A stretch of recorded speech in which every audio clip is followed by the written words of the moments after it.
আজকের রেসিপি কুদলি মশলা। কুদলিগুলোকে গোটা গোটা রেখে মাঝখান দিয়ে ছিঁড়ে নিয়েছি, ছিঁড়ে ধুয়ে তেল গরম করে একে একে ছেড়ে দিলাম। দেখুন একটা একটা করে কুদলি আমি ছাড়ছি। ছাড়ার পর এগুলো ভালো করে ভেজে নিতে হবে। খুব লো ফ্লেমে ভাজবেন যাতে জিনিসটা নরম হয়ে যায়, কেন গোটা গোটা কুদলি একটু সময় লাগবে নরম হতে। এরপর সামান্য পরিমাণ হলুদ আর একটু নুন দিয়ে দেবেন। পারলে কেউ যদি চিনি খান চিনিও দিতে পারেন, আমি চিনি দিইনি। এবার কিছুক্ষণ ভাজার পর আমরা কুচনো পেঁয়াজ দিয়ে দেবো। কুচনো পেঁয়াজ দিয়ে ভাজতে থাকবো হালকা বাদামি যখন কালার চলে আসবে। যখন একটু বাদামি কালার চলে আসবে পেঁয়াজটা, তখন কিছু চিংড়ি মাছ আমি আগে থেকে ধুয়ে রেখেছিলাম, সেই চিংড়ি মাছগুলোকে দিয়ে দিতে হবে এর মধ্যে। দিয়ে আবার নাড়তে হবে।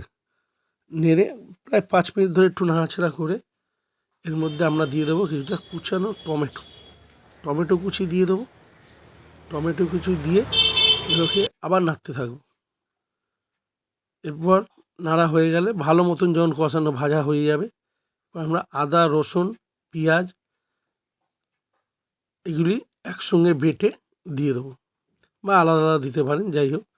এটা দিয়ে আমরা 2 চামচের মতন দিয়ে দিলাম, দিয়ে একটু নাড়াচাড়া করছি, ভালো করে কষছি। এরপর লঙ্কা হলুদ জিরে ধনের গুঁড়ো একসঙ্গে জল দিয়ে মিক্স করে রেখেছিলাম, সেই পেস্টটাও দিয়ে দিলাম। দিয়ে এবার ভালো করে নাড়তে হবে, মানে কষতে হবে।